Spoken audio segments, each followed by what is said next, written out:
Black and White Show on 102.5 FM.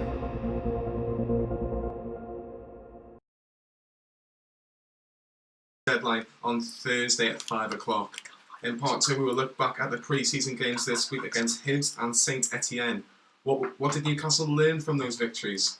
Part 3 is about the Arsenal game, just 1 week to go before the first game of the season. Who starts and who are Arsenal's biggest danger men? Is it Nicolas Pepe, the £72 million man? And finally, in part 4, we are talking about the Premier League. It's back. We will predict the top 6 and the bottom 3 in the new Black and White Show. So good evening to everybody. I've got Paul Rutter, I've got Lee Lawler, and I've got Rob Spieral. Afternoon or evening, gents. Evening, Harry.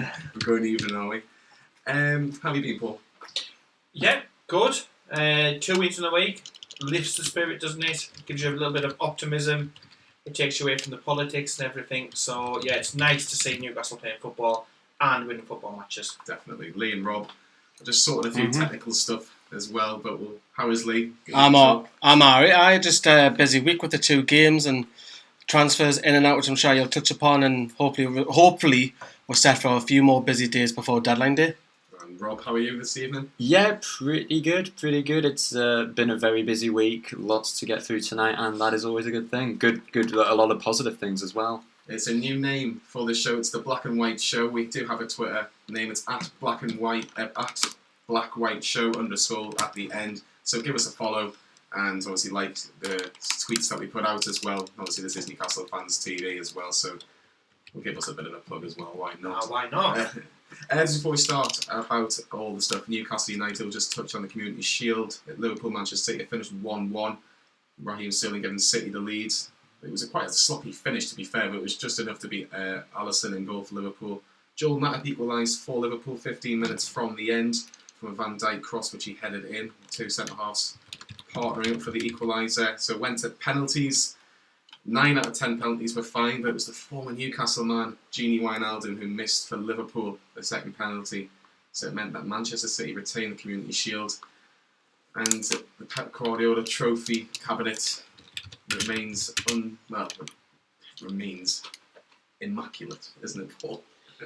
It's just unbelievable. I must admit, I think it'll be these two again, fighting it out. They are the best 2 teams by an absolute country mile.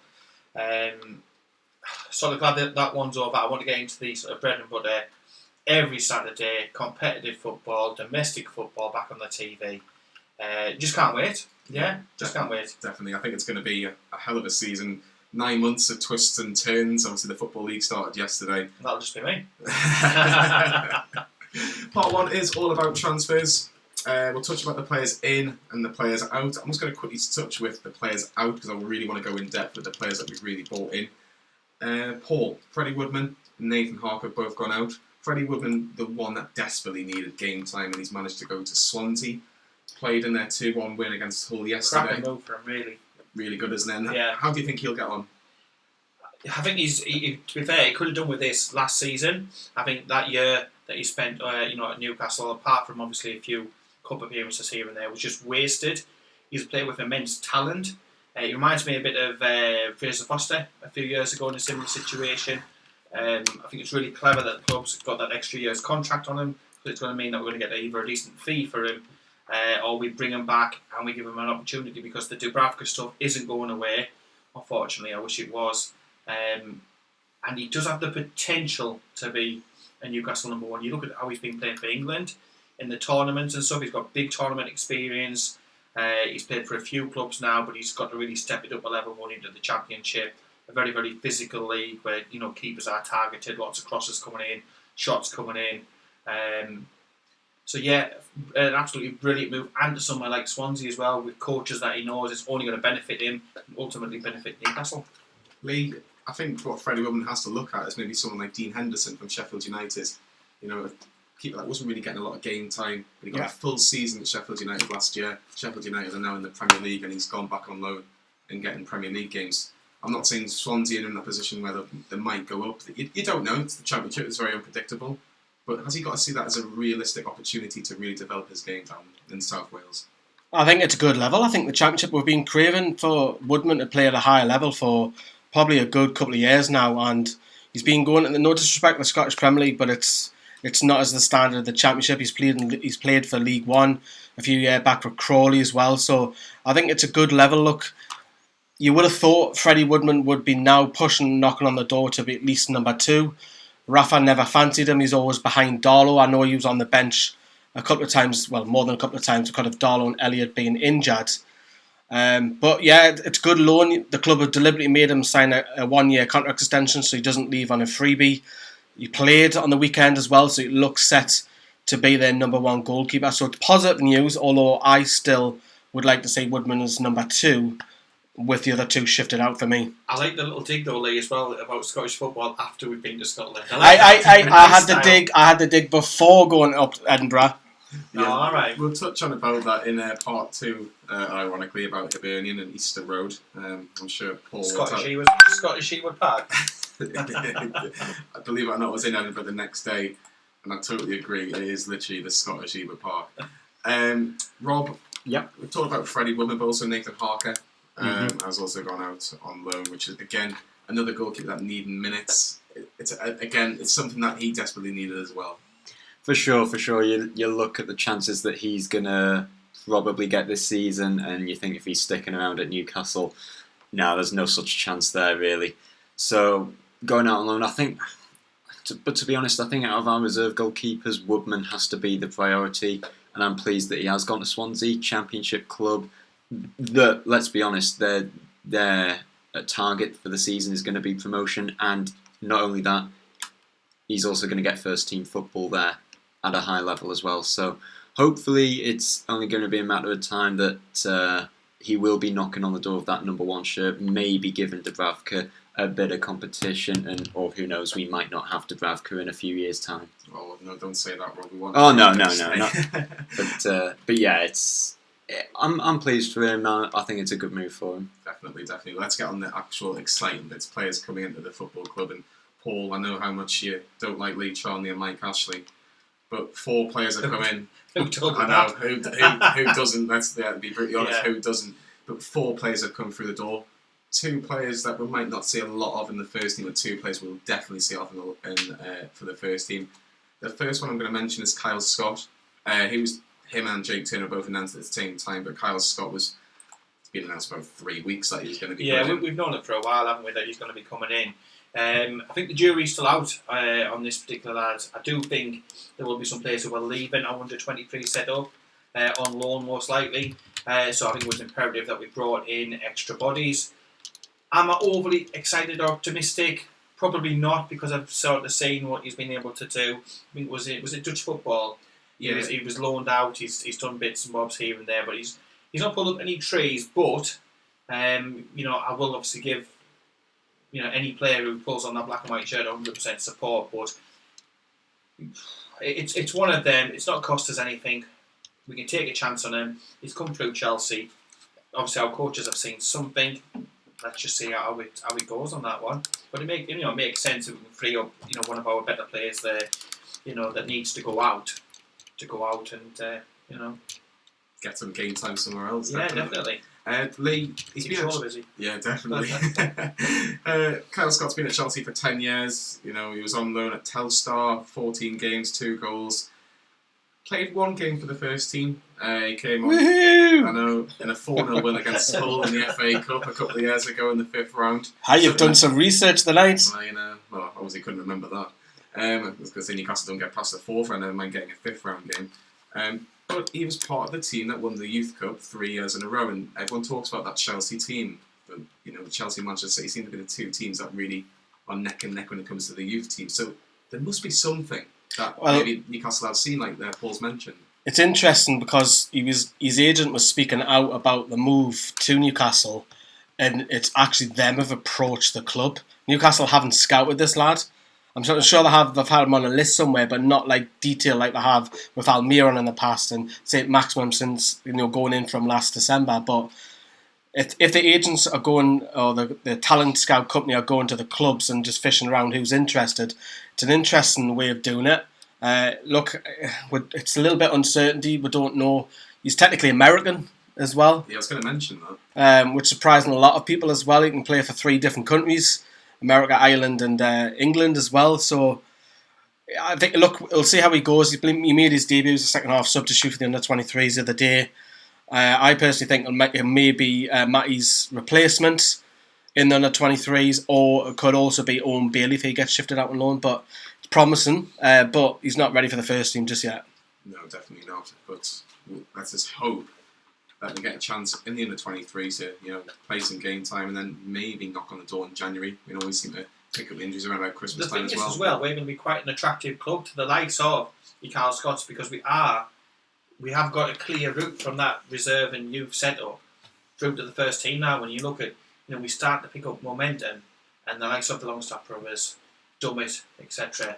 Aaron's to an extent. Yeah, and so it is appealing because at the likes of Chelsea and some of the other bigger clubs, will there be that natural progression? And it's not 100% guaranteed. I think we're showing that we will take a risk or a chance on a young player, so that's really, really positive. Because that's what we want to be doing, and we can bring through our own. It saves money that we can then use for these larger, more interesting transfers that we're getting on to. Definitely. Jake Turner, former Bolton goalkeeper, was also announced at the same time by the club. I think again he's going to go straight into the under-23s. I don't think he's going to be the third choice goalkeeper if Elliott's fit. But what do you make of that decision by the club? Well, when we've got our reserve team goalkeepers out on loan, we need one for the reserve team. Can't say we know much about him, but I think it is another, like what Paul said, we are quite appealing now for youth players who are looking for that nice little bit of a nudge, not like a leap up, but just more of a nudge up towards first team football, and I really like that. So yeah, good luck to the guy.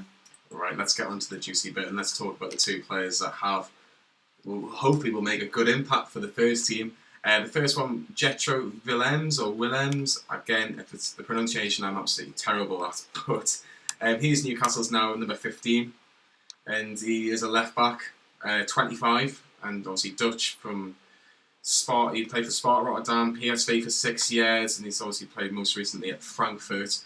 He hasn't really set the world at light at Frankfurt, Paul, but it was definitely a player that we really, really need. Well, we needed a left back in particular for the cover for Paul Dummett and Matt Ritchie. It's a smart move by the club to get this one sorted because this is one we desperately needed. This is something that we can give kudos to the club about, because you look at the likes of this deal and then previous deals when we've got Dubravka in and even Kennedy and Barreca and the likes. It gives us a chance to have a look at these players who maybe we're a little bit unsure about. Now, with this particular lad, we have tracked him since 2014, 2015, around about then. He obviously was part of that side. It was PSV with Martial, who went to Man United and all that sort of thing. He was a great player, really pacey, powerful. And the thing I remember most about him when his name was first re-linked with us now was the fact that he could cross the ball. And with Paul Dummett sometimes when he's played in that position, or other players, that is the part of the game that it's sort of like it's okay until you get into that final third and you're looking for a whipped-in cross. He looks like he can get up the pitch as well. Yeah, he's got an absolute just beast. But as soon as I thought of him, the crossing was the first thing that came to mind. But yeah, he looks an absolute beast and to terrify opposition players as well. I think what he was touched upon in his interview is that he was saying that he was getting played out of position in the Bundesliga, which didn't help him. He was being played in midfield, and he didn't like that. And it seems to be, he mentioned it when he was talking to the club's official channels, that he wants to play left back or the left wing back role because he feels he's better at doing that, and he wants to get back on that Dutch side. So that's probably some of the reason why. And look, he's coming up to another step up, and you look promising, which I'm sure Jonny will bring up later on in the friendly. But it's a promising signing. Look, we've got now to lose. Because if he doesn't perform, we've only paid a small loan fee. Yeah, and I think as well, I think the problem at Frankfurt was, it was just the coach had other options, more attacking, and he was more attacking minded, so he's gone with somebody else. He has played games. I don't think there's been any issues, any problems, any fallings out. But like you say, he wants to play in that position. It's going to be very interesting, him and Matt Ritchie.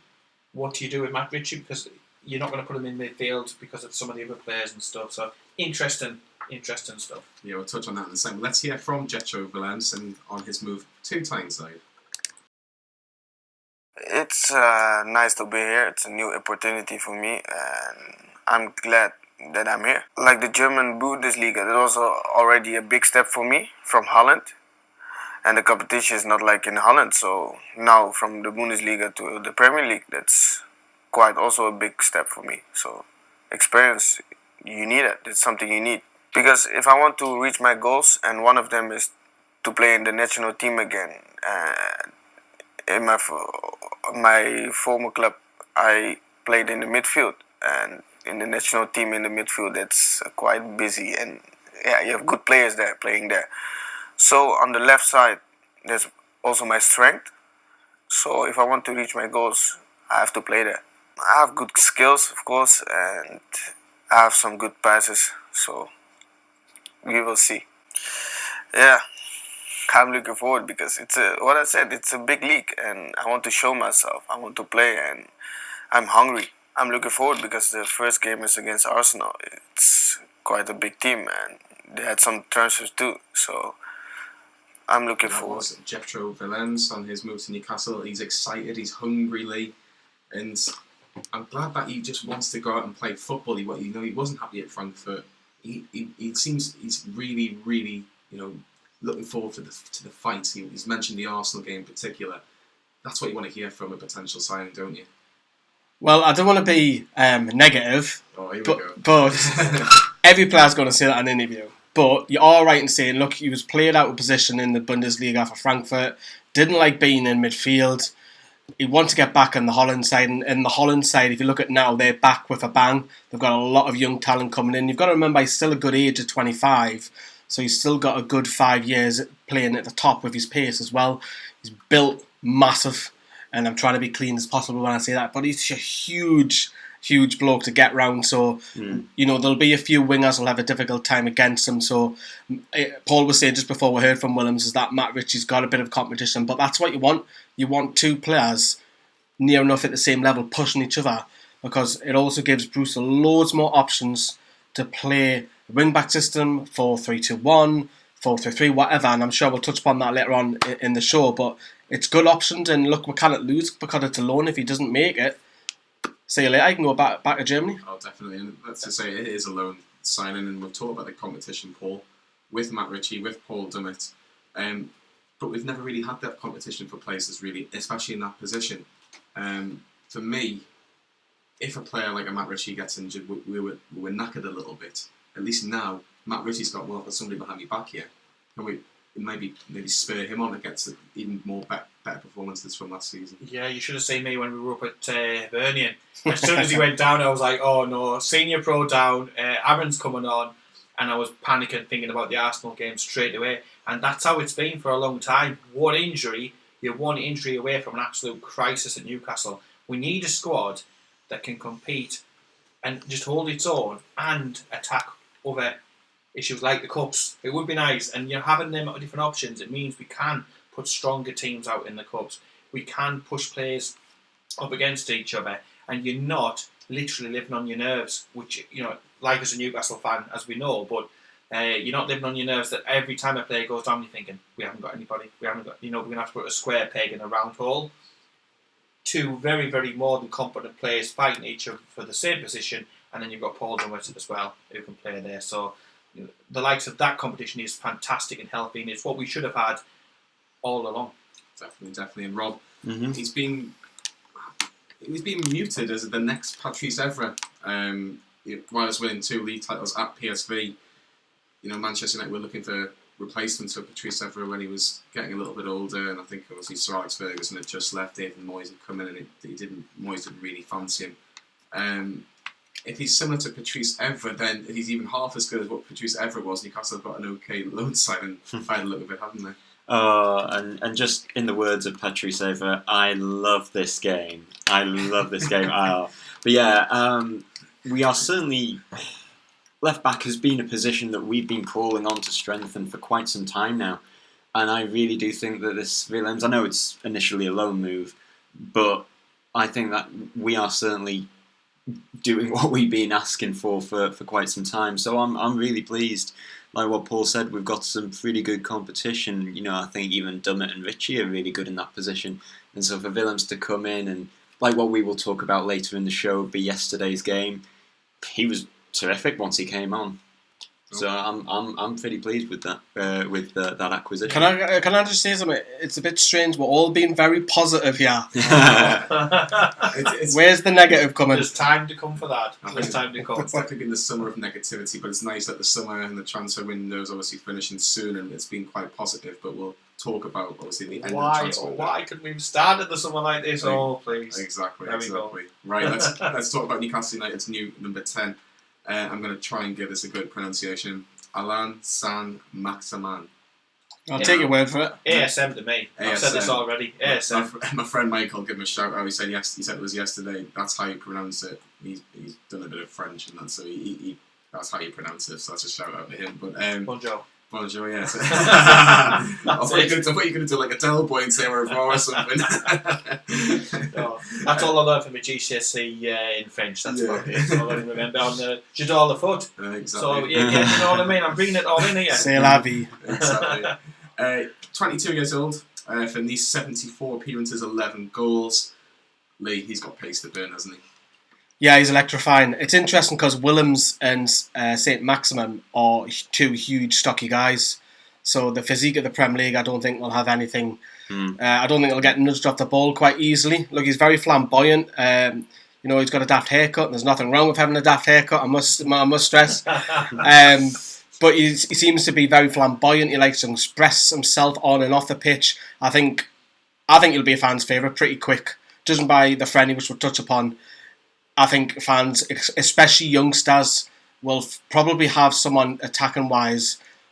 I wouldn't say a hero, but they need someone to say, "Oh, he's my favourite player. I love him." You know, then it brings that va-va-voom. Hey, there's a bit of French for you. It brings that va-va-voom back into the side because we haven't really had it since Ben Arfa, really, and then before that, you're probably talking. Rob Edge and all that, even to some extent Loa off the bench years back. That was the two players when I keep thinking of him, Loa and Hatton Ben Arfa combined, and just that unpredictability. I don't think he even knows what he's going to do himself. You just don't know what you're going to get from him. Look, everyone's can be a YouTube scout and see what he's like. Everyone looks great on YouTube, but it's promising. Well, nearly everybody, Lee. Not everybody. But it's promising. You should never do your scouting on YouTube, by the way.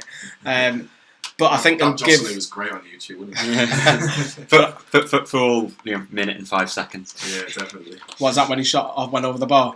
But I think you'll be excited fans. I think it's going to frustrate you as well, because I think when you've got a cross and you're losing 1-0, he's not going to whip the ball in. He wants to take on a man, then whip the ball in. He wants to go back. Oh yeah. I've done a bit of YouTube scouting myself. See, told you. I have, but. From what I've seen of Saint-Maximin, he does love to cross a ball. And so many times, so many clips I've seen, he puts it on a plate for his teammates and then they just usually fluff it up.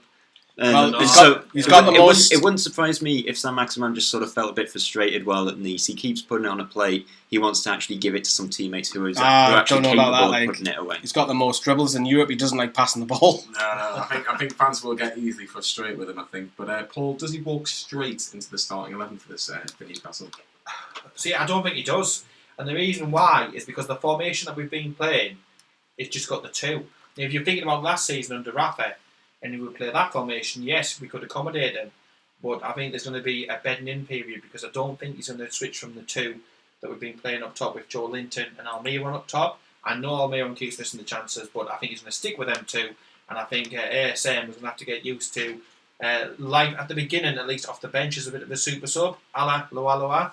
Definitely, I think Loa was. I think there's still a Lichy and his name's still on the bench at Newcastle United, but he was an underrated player in my opinion. Beating his house. He beat his house. Beating Lamana's house in Darras Hall when he lived in a bungalow. You know, I meet these people on. Yeah, you find out everything on this radio show. You know, nightclubs last week, people's houses. Yeah, beating Shiraz. Didn't go inside Alan Shiraz though. He had a big, massive gate, so I couldn't get in that one. But Lamana, yeah, he had a little bungalow. You can just knock on his front door, and there he was. I think security might be outside. Met him in Argos as well. There you go. Met him in Argos at the Metro Centre. Small world. Definitely. Lee, does Almiron have to worry about his place?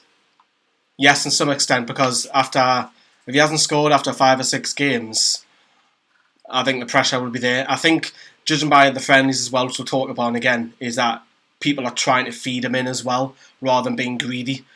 Joe Linton, which we'll bring up about the Hibs one, he should have squared during the game. Yeah. But Almiron, he's desperate for that goal. He took the penalty. Again, we'll touch upon that. But trying to stay back on topic, yeah, I think it's good that he's got options. I think every player shouldn't command a place because he won competition in that side. And then if you're underperforming, take him out.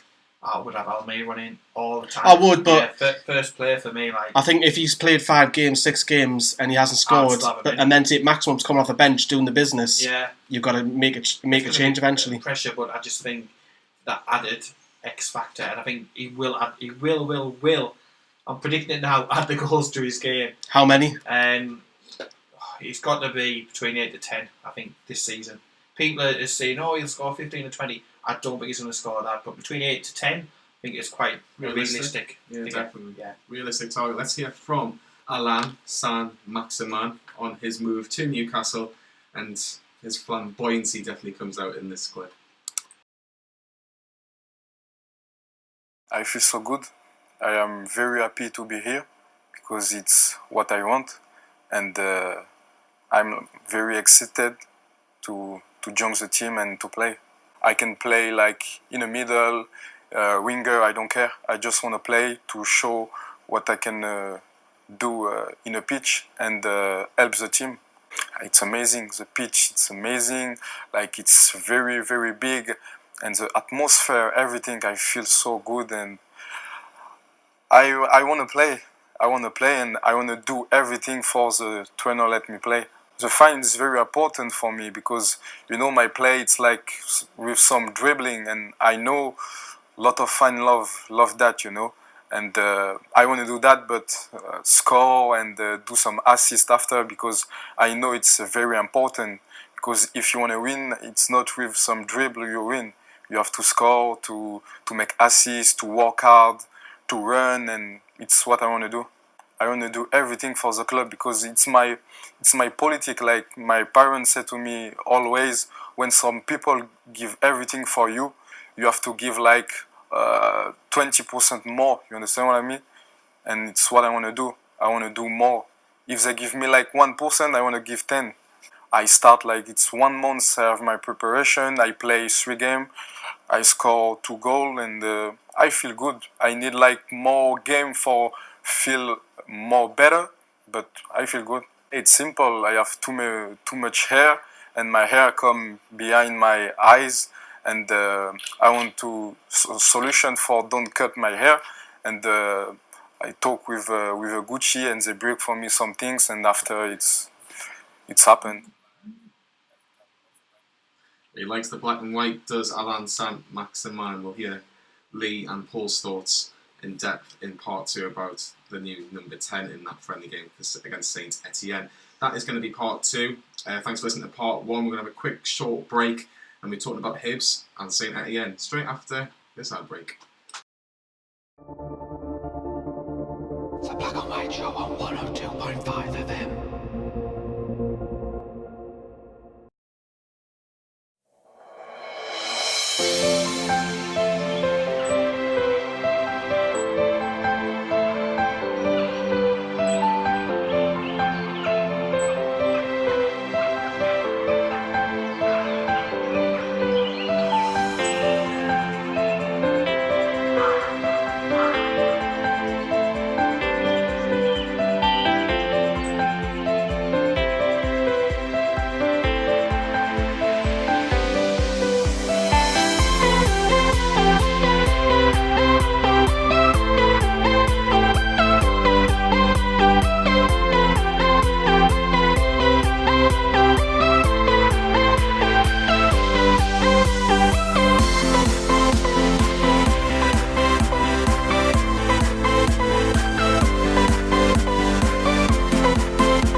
to part 2 of the Black and White Show here with Paul Rutter, Lee Lawler and Rob Spiro. We're going to be talking about the 2 pre-season games over the last 7 days.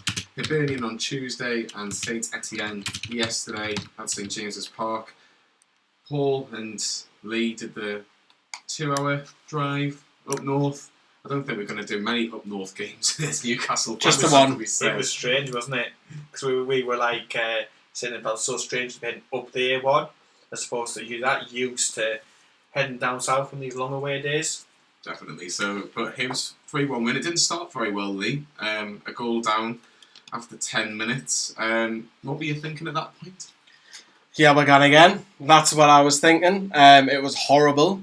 It was raining. It was very much like Preston. When I say rain, it was actually, you could hear it hitting the actual stadium, and just picking on the stadium as well a little bit.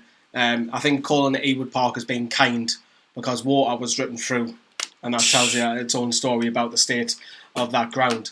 But overall, sort of needs some sort of resurrection, doesn't it? You think Easter Road needs some sort of resurrection. you think St James's Park is bad? Mate, this stadium you've seen now, like you've seen it yourself. You've seen it from the outside when he went the next day, but kept us out, didn't they, for ages as well? Which is the most strangest thing ever. But they've got like the biggest, well, such and such. I won't say it on radio, but when we went 1-0 down, I was fearing. I was like, oh, here we go again. But we soon snapped out of that, and the kick went again. Paul Jolinton got a goal from a lovely cross. It was a very poacher type goal. I have to be honest with it. It did look quite good from watching it a couple of hours after the game. But yes, it's Hibernian. Yes, it's not the best defence in the world, but at least he got in the right position to put the ball in the back of the net, and that's all you can ask for, really, can't you? It is, and it wasn't just the goal. It was great that he scored, don't get me wrong, but his all-round play, he's bringing in other players, the physicality, the tricks. He looked like a £40 million player. He looked absolutely quality. He was all over the place. I don't think he got out of second gear, to be honest. He had other gears just to step up on, but he was absolutely head and shoulders above them. And I will say, they took the lead, but let's just say it here and now, we were the better team throughout. They had that one move, and it could have been played into the Richie injury, I don't know, bit of head tennis. But apart from that, we were absolutely fantastic. But Joe Linton, in particular, was just wonderful. Great just to watch somebody like that play football for our club after putting up with Joselu, after putting up with so many players of that ilk. To see somebody of absolute sheer quality again up front was a pleasure. It was, Jonny, just to say, I have to agree with Paul. We've got a clip, I know, but he was absolutely sensational. I know it's Hibs. I know it's not the standard. It's probably lower end Championship, higher end League One. But that performance for the first hour, in particular first 45, was absolutely sensational. He was just, his first touch was beating the man. So when the ball was being pinged to him from 20 yards, his first touch was beating his man, which I've never seen, which I haven't seen from a Newcastle player for many a year, where his first touch, he doesn't control it. His first touch is beating that man. It's weird, you've got to see it, but it was, he was sensational. We were just dribbling over him quite literally at the end. What a performance. Definitely. Yeah, and even in the warm-up, they were trying new different things, weren't they? And he was literally tucking them away time and time and time again. We actually saw Almiron score during the warm-up, but Joe Linton again, just absolutely fantastic. Crosses coming in left, right, first time, the little tricks, everything about him. He's just the absolute real deal.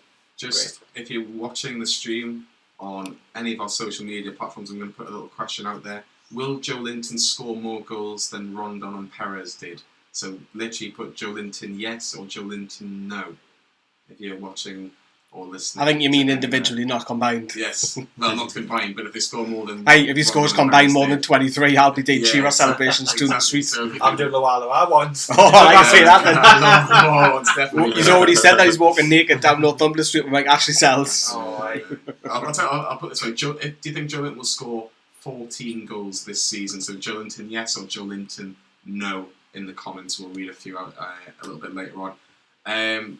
Longstaff. Let's talk about Sean Longstaff, Rob. Yes. Great finish, composed finish. Very Lampard-esque is what I was kind of looking at it.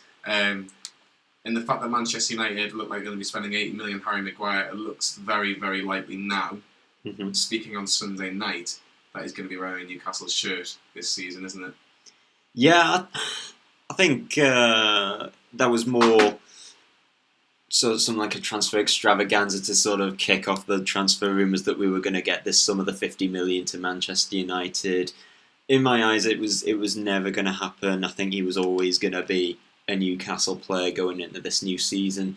But yeah, it's great to see him, come back from injury. It's never easy to come back from, a lengthy spell out with injury. And also play well. He's been one of our more consistent performances over the course of the pre-season, playing regularly. I saw him yesterday, and I just think he is good to go. He is good to go back right into that first team, and keep the likes of, maybe Key out, Colback for sure.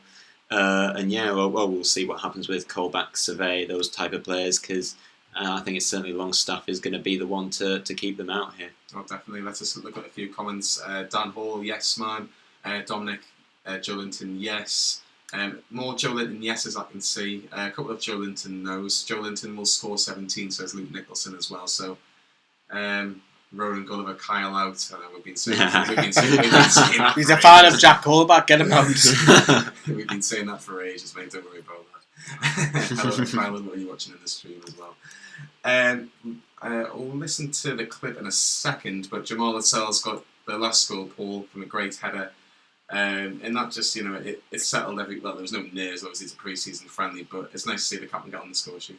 Yeah, he needs to do more of that, because he is more than capable of, weighing in and chipping in with some decent amount of goals, at least 5 or 6 a season. You've got to look, I think earlier in the game he missed one, didn't he? Then he went for this one. At first, we thought it'd gone over. Yeah, it was a delayed. Not just us. Yeah. There was loads delayed reaction. But it was absolute cracking header. He is capable of that. We need to see more of that this season, because if the defence is chipping in with a few, I think he's got to be getting Paul. I think he's got to be getting at least 5 a season. Yeah, he's huge. Yeah. We've already talked about Willems and St-Maximin being big. He's a big lad as well. Yeah, and then. With that will probably come England recognition. So if he wants that next step in his career, that's maybe what he needs to do. If he's scoring a few as well, then Mr. Southgate might actually want to pick the phone up as well. And then who knows what he'll be valued at as well, ourselves. Definitely. Let's hear from Lee and Paul from Easter Road, the Blackburns Ewood Park, by the sound of it, called the Paul. But yeah, let's hear what they thought about the game on Tuesday night. I was saying to you, that looks like he's Steve Bruce's strongest side he could possibly pick right now that he has available with the wing backs. It looks like it's going to be wing backs, doesn't it? Yeah, I think it's now pretty much set in stone that it's going to be the 3 at the back, the 2 wing backs, the 3 in midfield with Shelby deep lying, and obviously Miggy and Joe Linton up top. It looked really, really good tonight, but my only area of concern is the wing backs, and I can see why he's prioritised their recruitment next is the most important thing to get sorted. We are a little bit weak and depleted at the full-back areas. No Yedlin today. Richie's going off. Injured, and that's a bit of a concern in the first. It is. It's a major concern for me because out of the entire team, that is the sort of one negative-esque area. If we can keep our first team as fit as possible with that starting team with 2 decent full-backs, then we should be all right. Hopefully, when it's not too bad. I believe it's a cough, which isn't going to be too long. But let's jump straight into it. A disaster start when we're thinking, the game's the lad on the edge of the box. He blasts it. Darlow's got no chance, but Newcastle should have cleared it, shouldn't they? They had several chances, and they were just literally, it was like head tennis. It was just literally bobbling about here, there, and everywhere. Straight in. Darlow, no chance whatsoever. He flapped at it. He went for it. Got nowhere near. And to be fair, at that point, they didn't deserve it. But they got the lead, and if anything, it's proved that you've got to be switched on. You can't switch off for a second, regardless of the opposition, who they are, whether it's Sheffield United or Man City. We've got to be switched on at all times because literally every point in the season is going to be critical. So don't want any of that messing around like that when it comes to the real deal against Arsenal, because they will punish you.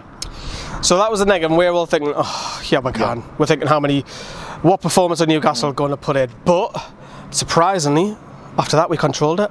Yeah. Yes, there's a little bit of a spell, maybe 10 minutes that Hibs were trying to get back, but apart from that, we turned it around through Longstaff. But first of all, let's talk about the first goal by Joe Linton, because Almiron's smart here. What he does, he drops back on that 10, spins, looks around, sees Manquillo frame. We'll criticise Manquillo, so credit him. Pings out wide to Manquillo. He drills it low. What a finish by Joe Linton. Nice to get him off the mark. He was absolutely fantastic. Yeah, credit to Manquillo. I thought it was decent, because when I saw him in at right wing back, and I wasn't overly keen on it. He's not my favourite player, but tonight you can't really fault him. Defensively he was good, offensively he was good, the cross was absolutely dynamite, and Joe Linton, if this is him in his raw form, not settled, not got his family, his friends, all that sort of thing, his home life sorted, imagine when he's settled down, he's learned the language a bit more, and he's played with his teammates a bit more. He was absolutely fantastic. He was absolutely sensational, man of the match. Not just that, I know we're jumping off going in between goals here, but just everything about him. He was dropping deep, he was playing further up top, he was strong, his first touch was beating his man. Whoa, we've got a player here, but the question is, can he keep it up? Who's going to play alongside him? Of course, we know that the squad needs extra bodies. Equalised, fantastic. Newcastle deserved it. Shortly after, Longstaff drills one at the edge of the box. It goes flying in. Newcastle turn it around and go into half-time. Deservedly 2-1 ahead. Yeah, I was pleased for him as well, because obviously he had that nasty injury that he got down when we were down at West Ham. So to see him back in that sort of form was absolutely fantastic. He deserved it. He worked his socks off. He was everywhere. He was just keeping it nice, neat, tidy, keeping us in possession, passing the ball, finding his man constantly. He just looks so like he's been doing it forever. Yeah, and he's just obviously a young lad. First half was sensational, it was brilliant. Yes, the second half died a little bit off with the substitutions. The game went a little bit stale. It's still pre-season. We've seen a few changes, but in particular, I would touch upon in the player ratings. For me, the best two players in that second half were Jacob Murphy and Yoshinori Mutu, because they kept the buzz alive up top, didn't they? Yeah, they were lively. They were like firecrackers. Like we said, Mutu, he needs help up top. He is not a lone striker. He's not a Rondon. He needs somebody up there with him. But he looks better with another man, doesn't he? He does, yeah. And he was playing little 1-2s, giving goals, finding the man, not losing the ball, finding somebody, moving in, running in behind. Really, really pacey, tricky. And I go back to that Man United game. There's a player there. There is a player there. He just needs the right personnel around him to bring out the best of the Geordie Samurai. So Newcastle, we won. Jamal Lascelles, Rolando Aarons whips the ball in. There's a bullet header. We all thought it went over, but it went in the back of the net. Game over, 3-1.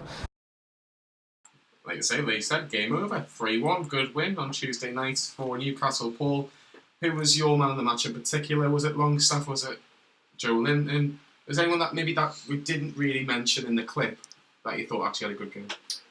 Man of the match easily would be Jonny, by a country mile. But and I have to say this, and I'm literally it's painful me saying this, but Manquillo as well. he was second half he was better. Yeah, he had a decent game, but I think that entire team was really good. But certainly Joe Linton was head and shoulders above everybody else. Yeah, well, it's good to see that Manquillo is actually playing games, because at the minute he's the first choice right back, because Yedlin's still injured, and Sterry, is he ready for the Premier League? It's a bit unsure. He had a good game against West Ham, has to be mentioned, but we'll have to wait and see on that one. After the break, we're going to be talking about the St Etienne game. We're going to be talking about Joe Linton and another Longstaff, not Sean, Matty. Absolutely fantastic finish yesterday in a 16,000 attendance at St James's.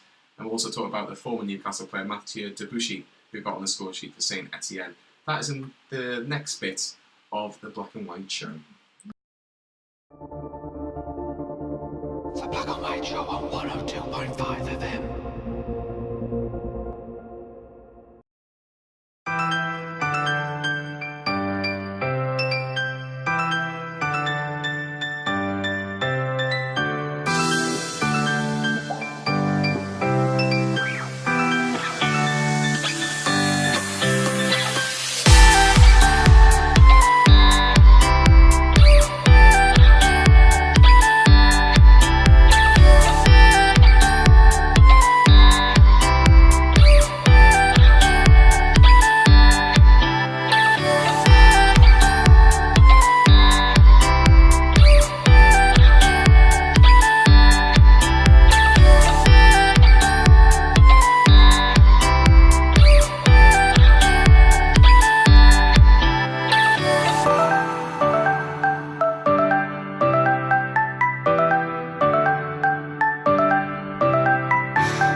and White Show on 102.5 FM.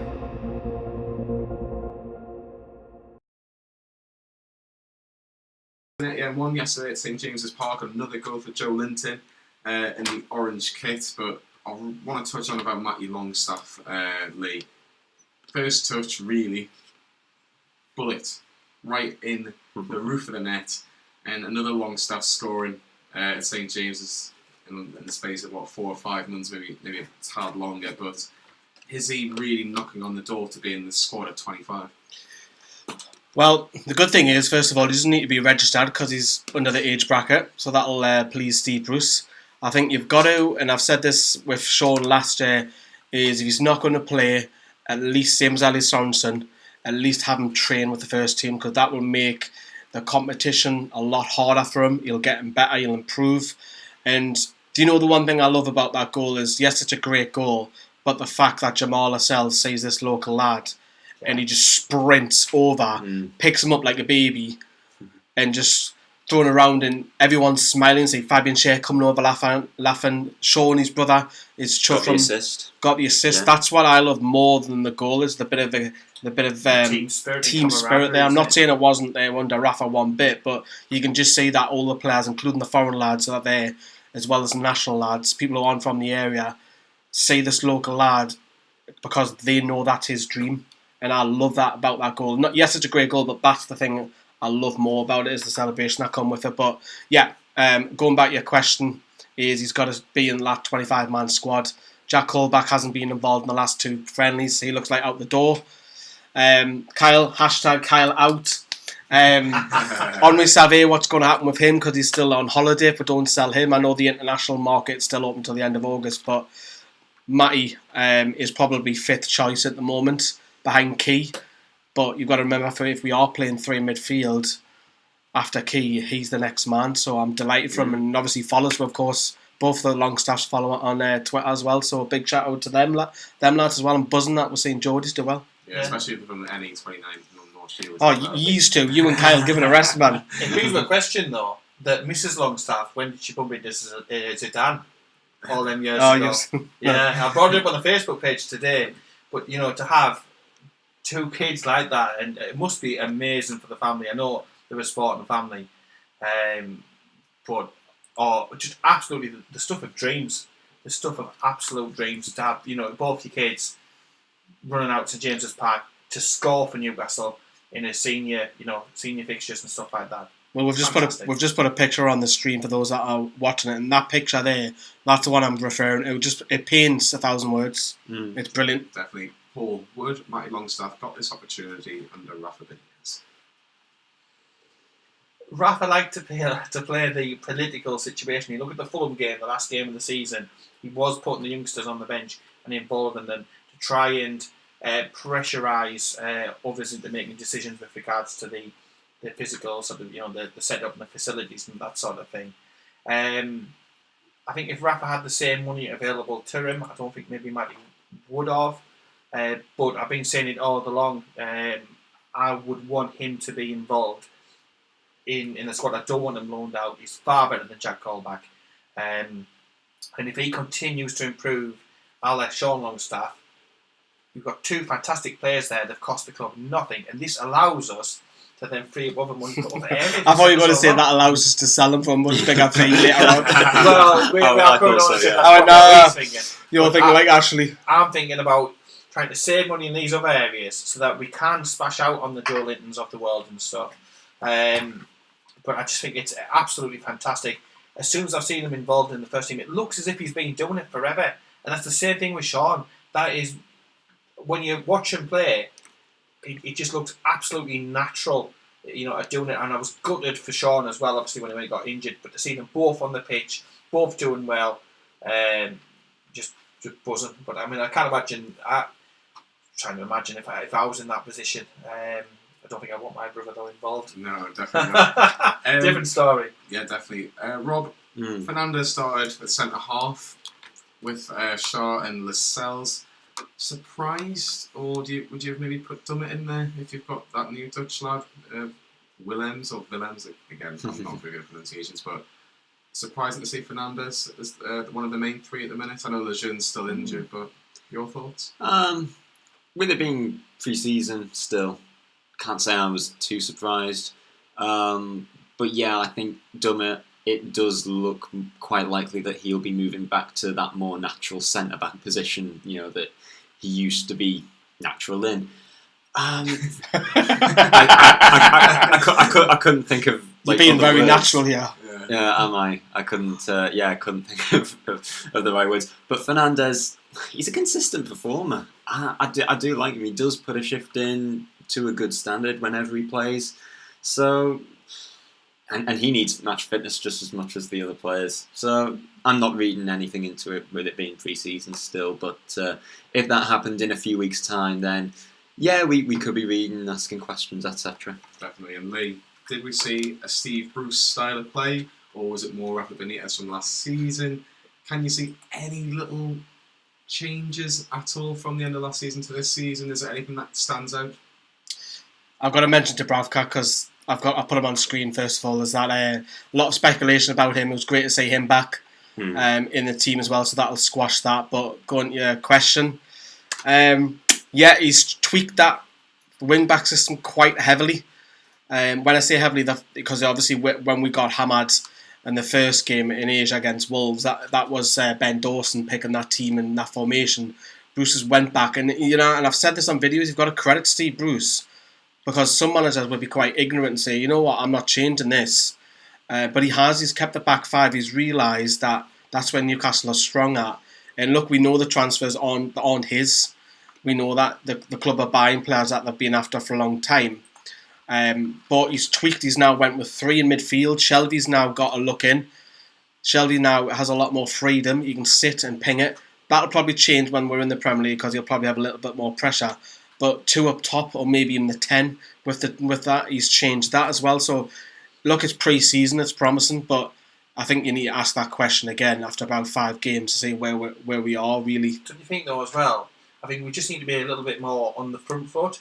Like even take that Hibernian game, we normally first half would have been a disruptive, break their floor, break the home side down, break the resistance down, and then second half try and nick a goal, keep it tight, and get a result that way. But to me, it just seemed that we were slightly further up on the front foot. We're getting the ball out wide straight away at any opportunity, and we're just firing balls in left, right, and centre, and the top 2 or the top 3 or whatever it is. I mean, it's changing so much all of the time.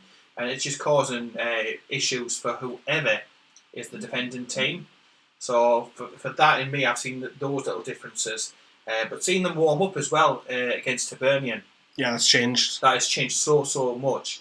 And it was great. It was a bit of before the match entertainment and drama, and you're seeing them score. And it's actual match situations you can see that they're working on right before the game's going to kick off. So it isn't just about warming up and that sort of thing. It's literally about getting that ball out wide and first time in and trying to get a shot off. It'll be interesting if he does that against the Arsenal test. I know we'll touch upon that, but probably maybe Man United. Does he play that against them, or Man City? Does he change it, tweak it, and go defensive? We'll see. I think he has to, especially with Man City local. If anybody watched that game this afternoon, it was a really good game. They're miles ahead of everybody else, in my opinion. Just quickly before we go on to another clip, Matty Debussy came back and scored, believe it or not. He only scored 1 goal for Newcastle. Can anybody remember? It was against Sunderland. 2-1 defeat at Stadium of something. Stadium October 20th. When it's on the station, it's the Stadium of Light anyway. It was the 26th of October 2013.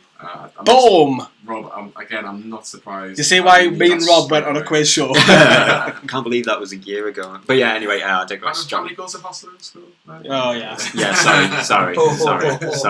You struck a nerve there. 7 in all competitions over the course of his 2 years. Is that what you said? A year ago. I said 6 a year ago, and the correct answer was 4. Jonny, move on to St Etienne. I'll tell you what we'll do. We'll move on to the clip. We'll move on to Lee, Kyle, and Owen, and let's see what their thoughts were after Newcastle's 2-1 win against St Etienne yesterday. Going in that first half, what do you make of it with the lineup wing backs once more? The lineup I was very, very happy with. It's exactly what I wanted to see.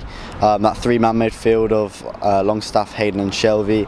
I feel like Shelby really thrives in a 3-man midfield. The back 3 of Fernandes, Lascelles and Cher. I mean, that's the best back 3 you can get if Lejeune's not available. The only thing that I would sort of pick at is putting Aaron's at left wing back. I know Willems was only brought yesterday, but I feel like he could have started from the start. Against Arsenal, he starts though, didn't he? Yeah, definitely. If Richie's fit, he's playing there. You know what I mean? So If not, it's Willems who starts. Exactly, yeah. But I'm just not keen on Aaron's in that left wing back role at all. Mankio, Yedlin's not fit. No one else can really go there. But what do you make of the first half? The first half, I've actually quite liked the first half, to be honest. I felt like we played some really nice football. The goal from Joe Linton was pretty Scrappy? good. Well, it's scrappy, but you wouldn't catch a Rondon or a Mitro tracking down the ball like that and pressing at the keeper. And he just kept going and going and going until the ball was in the net. So I felt like, we played some good football in the first half. We got the goal, and that's what we needed, really. So going into half time, it was easy.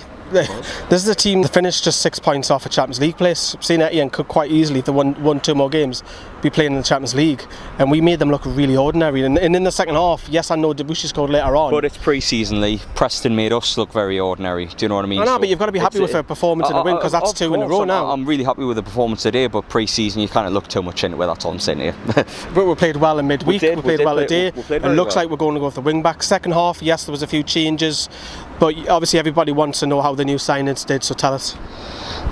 Well, which ones do you want to start with? I'll go with Saint-Maximin from the start. He came on for Almiron, and as soon as he touched the ball, he looked to impress. He looked to get bums off seats, cause a bit of excitement, and he did just that. Step over, straight past the player, looking to get across. It didn't pull off, but he's very raw, he's very direct. You're going to get that with him. There's going to be times where it doesn't pull off, but he's very keen, he's very determined, and he is going to cause teams problems this season. His pace alone is going to do that. It's going to excite players. And what about Willems? Yeah, he looks very comfortable, but not much got past him. It takes about half an hour to run around him. He's huge.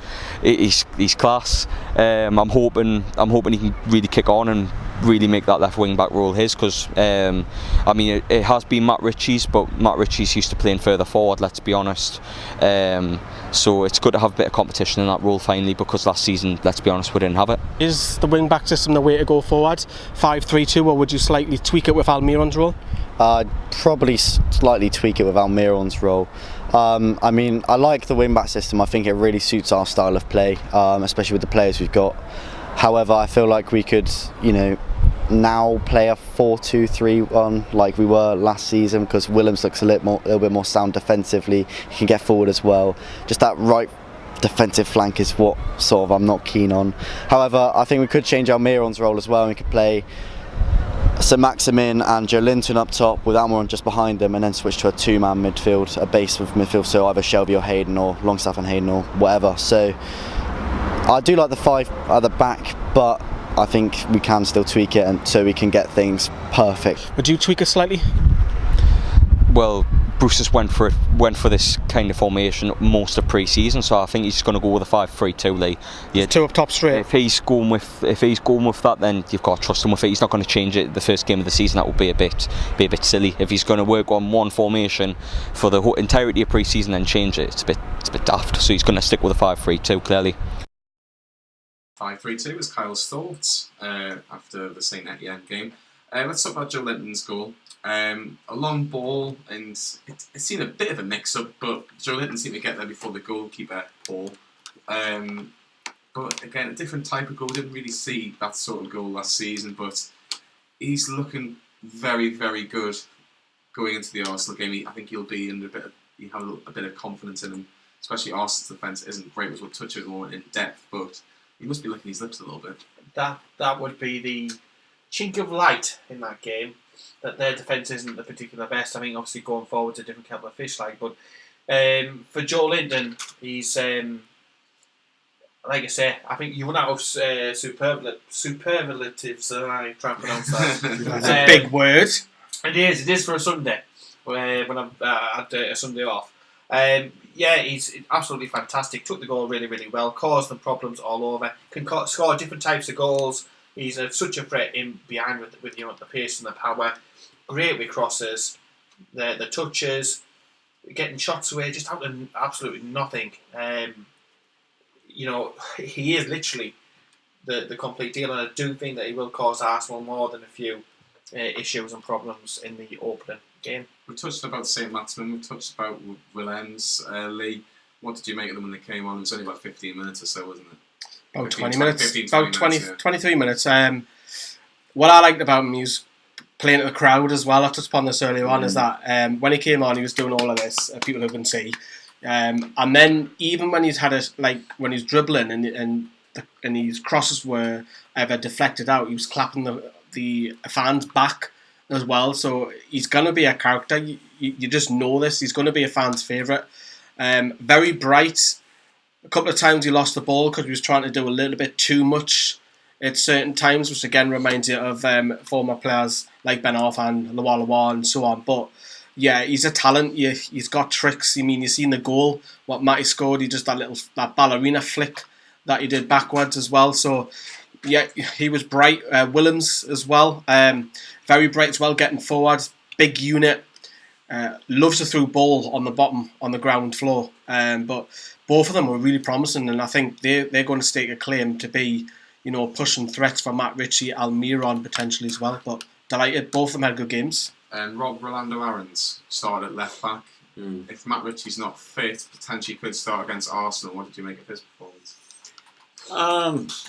Nothing, not bad, but not overly impressive either. I like Aarons, but you got to take into account injury proneness, made out of glass almost. So it feels. So it does hurt me to say, but you look at the loan spells he's had in the past. Slovan Liberec last year, Sheffield Wednesday, where he didn't really make the mark. Yeah. Never lost a game. Chievo Verona. For me, he's just not ready for that step up, and I think now we've got a squad full of players in his position that I think can do a better job. I don't think he'll leave. Nor do I. I think he'll be a squad player. Decent squad player, of course. Maybe one for the cup competitions, but for someone to get regular first team football, I'm sorry, I can't see it happening. It's going to be difficult though, isn't it, to fit all these players into the 25-man squad. That's going to be the difficult thing. But I think Steve Bruce likes him. He's seen something in him, and he said before he just needs the arm around, and he needs to be handled in a certain way. And I think Steve Bruce thinks he can get the best out of him. But to me, is he a left wing back? He's better going forward, but I think he's just past the cut-off where you can't qualify for being under a certain age. He's 23 now, pushing 24. So if he is in that 25-man squad, I think he will be. I think he'll be named in it. He was good in the Hibernian, up in the Hibs match. The first half, when he was brought on, it was all over the place defensively. They were literally getting in behind us through their gap all of the time. But second half, after, again, I think Bruce had a word with him, he was much, much, much better and improved. Like you say, going forward can offer so much. But it's finding a position in that team for him. Because to me, still, every time he's in that position, left wing back, I worry defensively that you can find the space and you can exploit Aaron's weakness, which are obviously the defensive side of the game. Definitely. And last question before we get a break, and we talk about the Arsenal game in particular. The transfer window shuts Thursday, 5 o'clock. Putting out there, I think Newcastle desperately need a right back, and I wouldn't be against getting another midfielder at the club. The striker's a funny one because obviously it looks like Steve Bruce has made it very clear that he'd like to keep Dwight Gale, as far as we understand. Obviously people will debate whether that's the right decision or not. But is everybody in agreement that we need a right back desperately? Yeah. I think that should be prioritised over a striker. I think up front, so long as we keep Gale. Yeah, maybe keep Gale and also stay injury free. I know it's a big ask for a full season, but you got Joe Linton, Muto's a decent backup. Gale, Elias Sorensen, like we touched upon earlier. I think we're okay. We're not brilliant for the strikers, in terms of quantity for the full season, but right back is certainly one that needs to be prioritised over a striker. I think we'll get Emil Lacroix over the line because his club's been speaking that they're they develop youngsters and sell them for a higher price. Cheap as well, by the way. I think we'll get him. I think sounds like Mike Ashley's vision for Newcastle. But, to me, Jamie Sterry wasn't good enough last season. He wasn't good enough the season before. I have no reason to think he'll be good enough this season. He hasn't really shown it in pre-season, has he? Well, he has a couple of games. We need to ship him out. Yeah, he's only got 1 year left on his deal. A year left. He's not up to the required quality. We need reinforcement, so I would let Sterry go. I would, in all honesty, would like to see Mike Heel go as well. But I think with Yedlin's injury... Speaking of Mankior, I must stick up from the St Etienne game because he again was brilliant. Yeah. He was really, really good going forward. He was the outlet. He was good against Leicester when we went there. Leicester. Oh, what a night that was. It was really, really good. This is going to be a question in for the comments if you're listening on the stream or watching on the stream, or if you're watching on Facebook or whatever. Charlie Austin, Andy Carroll. If you could only choose one on Thursday, they were both offered to you, who would you choose? Just put either Austin or Carroll, and we'll see who gets the most votes while we'll play this break in part 3. It's all about Arsenal. We're under 7 days away. Until the Arsenal game, we're going to give you a starting 11 prediction. We're going to talk about boycott Arsenal, and we're going to talk about Arsenal themselves. That's all to come on part 3 of the Black and White Show.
It's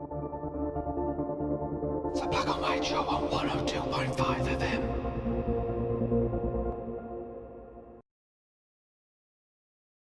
We asked the question before the break.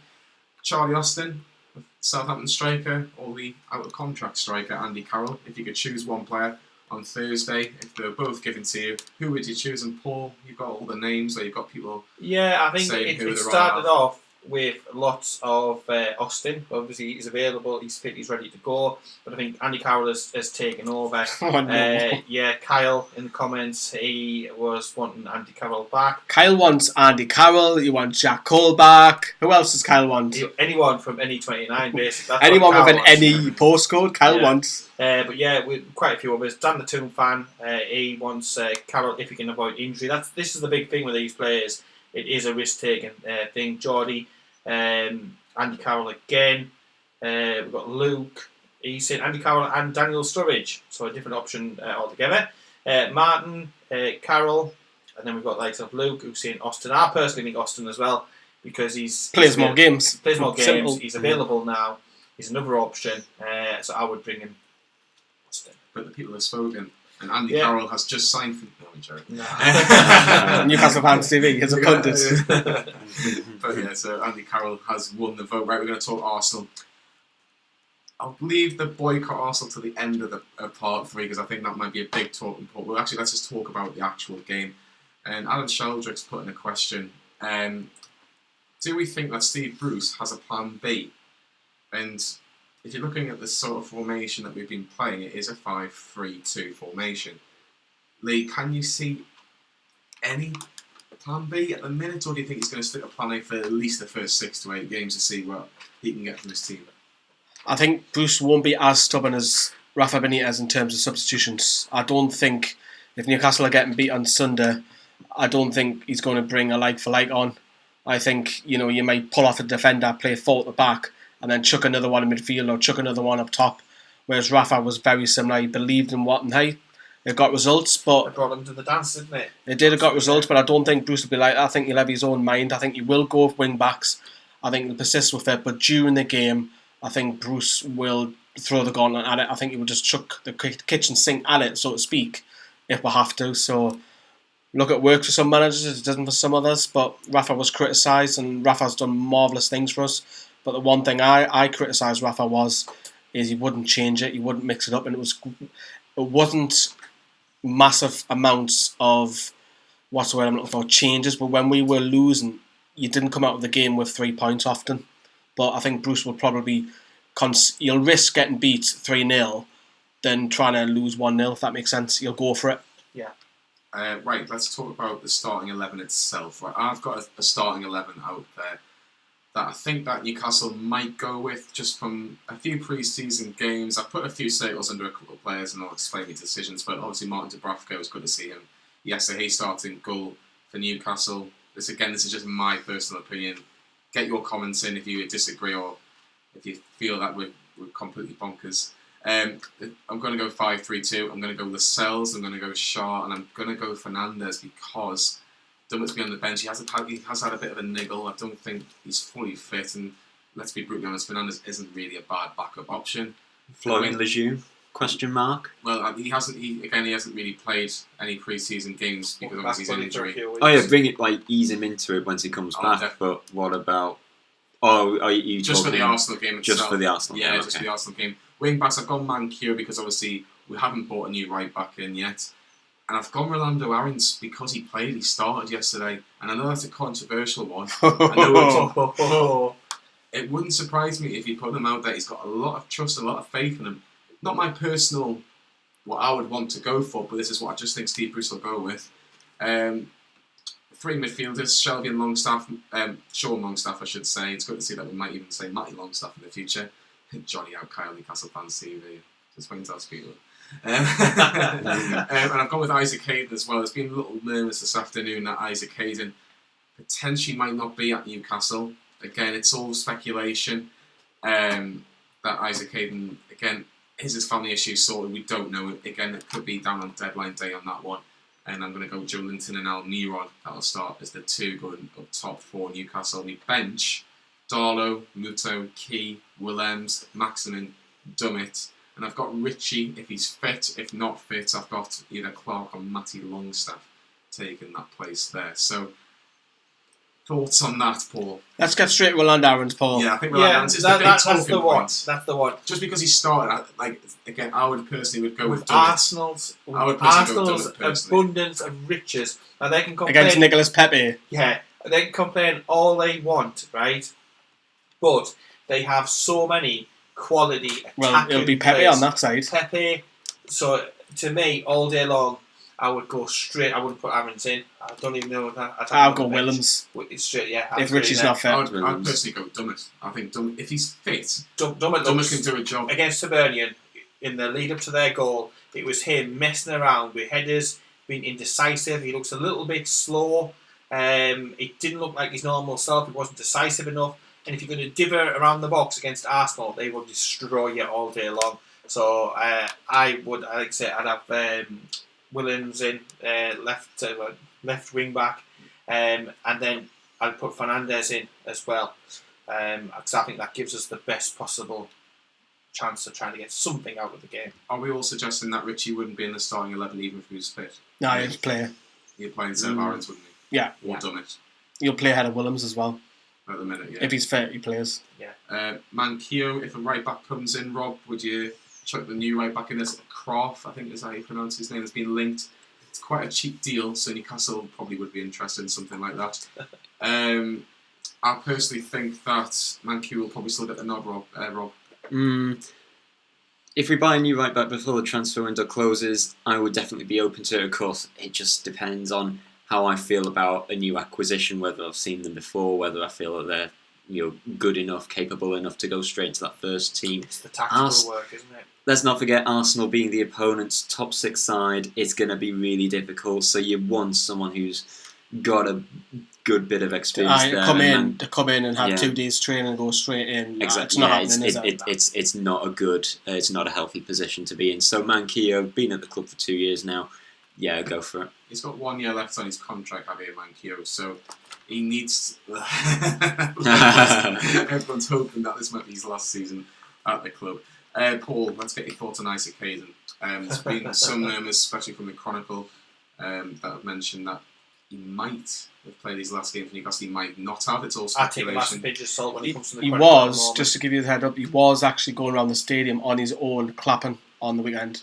Yeah. So again, it's difficult, isn't it? There's different stuff because I've heard Steve Bruce come out and talk about new contracts for the likes of Hayden. So I've seen that side of it, and then in typical Chronicle reporting fashion, 2 minutes later, they then report about the fact that he could leave. So they're covering all the bases. Nobody knows for definite. I think if he was to go at such a late stage in the proceedings, it would be an absolute massive blow because he has looked again more than decent in pre-season. And I think he's put that workman-like approach into it. What I'm going to say, Paul, is that if his mind is not fully in playing football and if the family reasons aren't fully sorted, do you either take him out of the team or do you just sell him? Because at the end of the day, this has been on for at least 12 months now. Do Newcastle just have to go, do you know what? We've got Key, we've got Matty Longstaff as well. Potentially, if we can, midfielders are, I think, easier to buy. Is it maybe just going into the transfer market and just, not cutting our losses? Because I think we'll get a good price for Hayden. Newcastle have to be very, very careful because of the political situation at the moment. Every move that they make is being analysed. Are they going to be selling Hayden so that they break even? And everybody's looking at these different aspects of our transfer dealings. To me, you've left it too late in the day. Yeah. Now is not the time to be messing around with a key player now in the Newcastle engine room. I'm waiting for Rob to pipe us. Look, he's waiting. He's almost first. But no, you don't mess around with the engine room now. I'm sorry, if you wanted to move, the time to move was previously, not in the last couple of days of the window. Like, not for me. That would be. He's died itching. Look at him. Leaving a bad taste in my mouth. That one was. So it's not a pun, but I was sort of half asleep when you started talking, just because it is really warm in here at the moment. I was starting to get half asleep, and then you said key player, and all of a sudden my brain just wakes up. Yeah, I think it's going to be a tough decision regardless. But Rob, would you keep Isaac Hayden or would you just sell him? Are you one of those fans that will just say, do you know what, is it now just time just to get rid, just because it's unsettling himself, it might unsettle the squad? Well, to make it clear, I think the situation he's in, he has my full sympathy and respect. I think that goes without saying, but just if he's for sure. Pitch. But then, of course, that should not guarantee you first team football, should it? So, for me, will he be given regular first team football? If I'm Steve Bruce, will I give him regular first team football this season?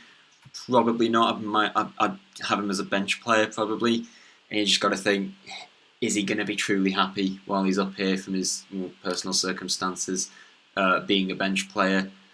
Can't see it happening, to be honest. So we are very late in the window now, though. So I think we need to know as soon as possible what his intentions are. Staying or leaving, we need to know. Definitely. That was the former Arsenal player, Isaac Hayden, that we were talking about there. Let's talk about Arsenal. Paul, they had £45 million to spend, and they just signed Nicolas Pepe for £72 million. That's brilliant, isn't it? It's Mike Ashley maths, that, isn't it? Let's face that. Statement of intent by Arsenal? It is, and they've got so many quality players throughout. The area I think they need to improve on is the defence, and I'm so surprised that hasn't had more money thrown at it. But at the end of the day, we could only wish to have options like that. We've made great strides this summer. I think we might need to take Pepe with a pinch of salt. Oh, there we go. There's number 4. Number 4. You know what to do, people. You know what to do on that live chat. Hashtag Rob out. You won't have anyone left. I know. If we keep going like this. Lee. Yes. Ozil, Aubameyang, Pepe, Lacazette, they're all playing. Lascelles, Shaw, Fernandes, Manquillo, and Aarons. That's what I've predicted. They'll be quaking in their boots, won't they? Just a bit, yeah. Look, Arsenal have been a bit of a jokey club the last couple of years because they haven't really hit the heights of when Wenger, before 2010, you would probably say. Yes, I know they won a few FA Cups with him, but are Arsenal that's the team that you fear anymore? I don't. I think there is the top 6, but they're about 5th or 6th for me. They've got a few buys coming in. I can't pronounce that lad's discreet name. Danny Ceballos. Ceballos. He's another clever little midfielder from Real Madrid, but he's Ramsey's replacement, isn't he? But I don't fear Arsenal going forward. Yes, they're very, very strong. We would love to have them, but defensively, we've got a better defence than them. We've got a better defence than what they've got, and you've got Kaselniak. Big call. How? I think we've got a better defence than what Arsenal have. Kaselnia wants out. He's gone on strike. I mean, your captain's gone on strike. You've got players fighting people in streets and taxis and all sorts. So, it's not great for them defensively. But going forward, though, they've got Ceballos, they've got Aubameyang, Lacazette. They've got some really good weaponry in there. Arsenal, but they should be beating us. But because of Arsenal on their day, we can catch them off guard occasionally. Oh, was that a stress ball? Like an imaginary stress ball you were? I tweeted out before today's broadcast that I thought you'd do 6 puns. I went to 5. Oh, so I didn't see I wasn't that. far off. There are links with Kieran Tierney, and apparently, according to Sky sources, that is literally they're arguing over £2 million, and that is literally one house near the Emirates. Let's be brutally honest, but Tierney would be an improvement at left back, in my opinion. I think Zaha, it looks very unlikely when they've just spent quite a lot of money on Nicolas Pepe. But they brought in a defender from St Etienne and Saliba, but they loaned him straight back out. So again, bit strange. Maybe they wanted to just let Koscielny play his last. Played against Newcastle. Yeah, did he do okay? No, not really, because we bossed that game. But look, he's only 18, so he's got plenty of time to grow. Yeah, definitely. But I think for me, Arsenal, especially at right back, or Bellerin's still out with a long-term injury with an Achilles injury. We've got to look at that side. That side is Almiron or even Saint-Maximin. Look for something like to get at them, especially on the right hand side. I think we can score. We could definitely get about them and score 1 or 2. It's whether we will keep them out at the other end. I can see this being an entertaining draw, maybe a 2-2, something like that. I'll take a draw. But I think I would as well against a side like that with the attacking. I think with all the carry on that's going on off the field, which Jonny will bring up in a sec, but I think for Bruce to get a positive result, a draw, will win, not everybody, but win a couple of fans over and say, he's got a draw against Arsenal, let's see what happens next week. So if we get pumped 4-5-0, I fear for Bruce already, because there'll be the fans saying, I told you so, or whatever, but the people that are going to go to that game, they've got to get behind the team, and if you can get a positive result, you might win 1 or 2 over. Yeah, let's see. Let's talk about who might be going to that game now. Boycott Arsenal has been the subject, especially online. The fact that it's at the end of the day, it's every fan's decision whether they want to go to the game or not. This is our kind of prediction. We believe that 45,000 will be at the game. Now that's 7,000 less than a full capacity. If you take away the away bits, that's about 3,500-4,000 Arsenal fans that make that trip on Sunday morning. It's not a massive amount of fans that are boycotting. Now, we've got a couple of people that are representing Newcastle Fans TV. Obviously, this is the black and white show. That won't be going. Some might be going. Some people haven't made their mind up. And that's the same with everybody at the minute. So I think everyone's can't decide whether they want to go or not. But regardless of whether you go to the game or not, I don't think anybody should be told off either way. Some of the stuff that's been said has been nothing short of disgusting.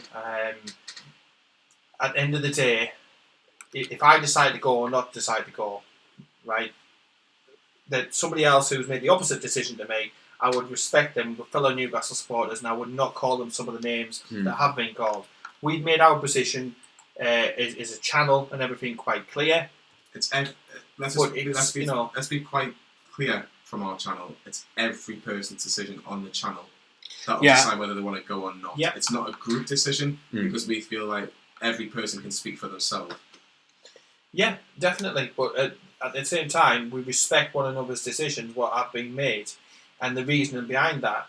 And there's no name calling. There's no calling people out. I've seen some awful stuff on social media, but what I will say is social media is a very small percentage of the fan base. And you look at some of the protests, like when Rafa went, and everybody was up in arms. It was the number one trend on Twitter and all this sort of thing. And then you have, 100 people, for argument's sake, turn up. So how much all of this noise and chatter on social media will turn into actual people boycotting, who knows when it gets there. But the indications are that there will be between 40 and 45,000 still in the stadium. So how much will that show up on the screens that go around the world? I don't know. I don't know. Is the demonstration from Sports Director Northumberland Street to the ground more important? I think Ashley got a little bit upset when we're targeting his businesses. We knew that because you lashed out only a few weeks later at his board members as well. It was getting to him, and even the board member was saying, "Look, this is not good for our publicity." And the Sports Direct Twitter account was absolutely hammered with not so much pleasant replies. Look, it's going to hurt me boycotting. I love going to games. I've admitted it on camera. So I will be boycotting. We'll be recording it as well to prove that we are as well. But if you know what it is, if you want to go to games, respect that. We'll be going to the next home game after that. We'll say that right now. But in the future, if there's a future boycott that's planned like it is now, more than happy to take part of it. Alex Hurst has got back to me on Twitter, and he'd like to come on the channel and talk about a few topics around Newcastle, which is very sensitive at the moment. So hopefully we'll get Alex on for the week, who was the chairman of the NUST. But look, we've said on record, and I think we've been praised, we've been criticised. It just depends on the fan where you sit. I'm not going to be there at Arsenal. It's going to hurt us, but I think it's not a money thing for me, because all people are saying they're already giving you money to Mike Ashley. It's not. It's a control thing for me. If we can show that 5,000, 7,000 fans are not at one game, what happens to the next one if it gains publicity? Could that stretch to 10? Who knows? But it's going to hurt. But, we'll still be there in the bar, probably the Shark Bar maybe. But after the game, we'll grab a few of the Arsenal fans as well. and then we'll come and do the show on Sunday. So it'll be a busy Sunday for us next week. Quick predictions, Rob. Newcastle Arsenal next week. Tight one. I think it'll be 2-0 Arsenal. Lee? I think we'll score, but I think Arsenal may just have a little bit too much. I'm torn between 2-2 and 2-1, but I'm going to go Arsenal and nick it 2-1. Paul? 2-2. I'm going to go Desmond, for people that might understand that as well. Youngsters might not know what that means. In the final part, we're going to talk about Premier League predictions. We're going to talk about the top 6 and the bottom 3. Get your top 6 predictions and bottom 3 predictions on the chat now. We're going to obviously have a quick break.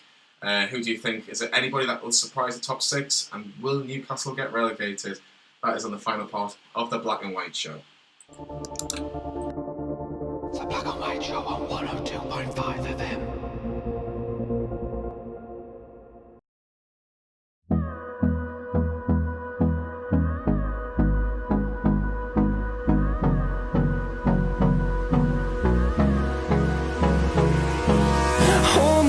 Till I get up, time is barely on our side.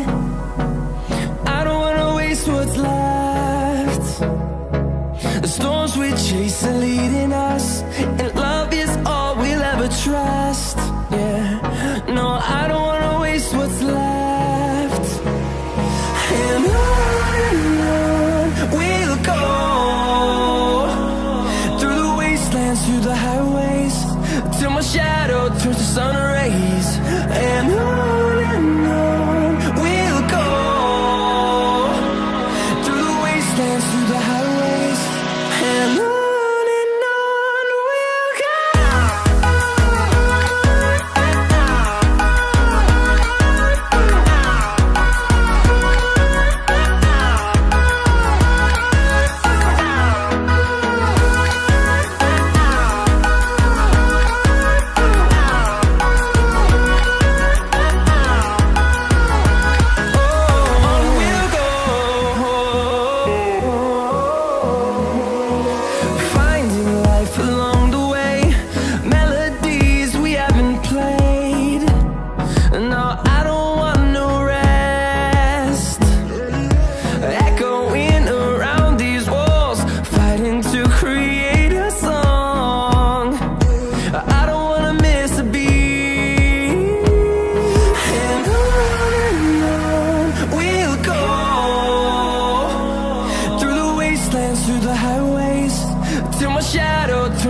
Till I get up, time is barely on our side.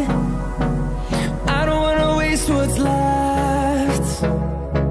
The storms we chase are leading us, and love is all we'll ever trust. Yeah, no, I don't wanna waste what's left. And on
We're talking about the Premier League predictions. Thank God it's back. It's back, Paul. We're talking about Premier League football and Newcastle are involved. Just about. Not like some other teams. Exactly, especially one down the road, down the A1. We'll start with the top 6 predictions. So I'm going to put my predictions out there. We'll do it in reverse order. So I've got it in 6th place. I've gone for Manchester United. I think Ole Gunnar Solskjaer is going to be sacked by Christmas. I just don't think it'll work out. I know that they're going to get Maguire, but I think they needed more signings in defence. So that's my reason behind that one. In 5th place, I've gone for Chelsea. Frank Lampard. It's an unknown one for Frank Lampard as a manager in the Premier League. He had no okay season at Derby, and that's how he's got the Chelsea job. So Chelsea is 5th. I've got Arsenal just about sneaking in the top 4. I think Pepe was a really, really good signing for Arsenal. I think it was really, really good for them. Maybe not exactly what they needed. They obviously needed defenders, but Liverpool have been in situations where they've had a really good attack and terrible defence, but have just about got top 4, and I think that'll be the same for Arsenal.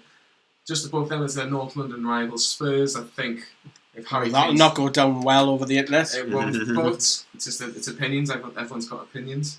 Spurs to finish 3rd for me if Harry Kane stays fit for at least, say, 27 to 30 games. Spurs finish in the top 4. You look at the last few seasons, and that is a fact at the minute. The top 2, everyone knows the top 2, Liverpool and Manchester City. They played today, and City just edged it on penalties, 5-4. It was after a 1-1 draw in the 90 minutes. And I thought Liverpool were a bit unlucky today, and I've got Liverpool to win the league and Manchester City to finish 2nd, and now people will probably say in the comments, it's stupid, it's ridiculous, Manchester City have got so much talent and quality. But you've got to remember that they lost Vincent Kompany, they lost the leader, and Man City relied on him in and around the whole club. Are they in the comfort zone as well? After winning a few, does it become, you take your foot off the gas that just few percent? Liverpool are going to be hungry. It probably hurt them, again, not doing it today. You will say with Liverpool they've got a lot of games to play, but if ever they're going to do it, now would be the time for them to do it. So yeah, I can see where you're coming from with that one. I think for me, Liverpool, the only issue is that it looks unlikely that they're going to bring any new players in. Klopp's been very, very keen to stress that he's not really interested about the fact that he's going to bring players in. They have brought a couple of young players in, and most importantly, Alex Oxlade-Chamberlain. If he stays fit and has a full season at Liverpool, I think that could make a massive difference going in the midfield with Fabinho and Henderson, and maybe even the former Newcastle player Jorginho Wijnaldum. Lee, do you feel that there should be any changes to my top 6 predictions? I was speaking to Chris Pajak from the Red Men, and he was saying all last season as they wanted the Premier League title more than the Champions League. And that'll be the same again if you give the options to Liverpool fans, I'm sure. Look, I'm not speaking on behalf of Liverpool fans, but I'm predicting the majority would take the Premier League again. They'll want the Premier League because it's the monkey off the back. They've been waiting 25 years. So 30 years actually next year. It's one of those two. It is. I can't say the others coming in because a lot of them, in fact, I'd probably say all of them have still got a few problems. So it's either Liverpool or City. Liverpool's so unlucky to get 96 points? 97. 97. I mean, that's incredible. That's not to win the league on 97 points. It'll be one of those two. I'm torn. I don't know. I'm gonna put it on the spot, Lee. Come on. And I'll say Liverpool because as many people know, I like Scousers. I like them a lot. I like the people. I like the city. So I'll say Liverpool. Man City obviously will qualify. But then you look at the other clubs; they've all got problems. Pochettino's only spent big money on one player, which we've seen on the screens before. But Sessegnon from Fulham is a player that will go away. Danny Rose will have to leave for that. Trippier's left. They've got a few problems at full-back. So if Harry Kane goes out, Son and Moura will come in. But who knows? Manchester United, as I touched on, have got a few problems as well. Harry Maguire, will he fix it? Arsenal, they haven't qualified. We've talked about them earlier on. Defensively, it is difficult to say who's going to... Right, I'll say Arsenal will miss out. And then... I think Spurs will get in the top 4. So Man United, Chelsea. But then Frank Lampard, brand new, he's got a lot of players that What about Wolves? Nah, I don't think anyone else. A dark horse to try and somebody else to get into that top 6. I think the top 6 are too big. I think Chelsea will scrape. I think Frank Lampard will just do it. Paul? See, I think it's a bit of the Chelsea one, because they happen to have players who come back in from loan, and it'll be a mishmash of different players. So I think Chelsea are the ones who are most at risk. And Rob, do you agree that it's Liverpool and City certainties to definitely be in the top 4, and we've all kind of agreed that Spurs are going to be in the top 4?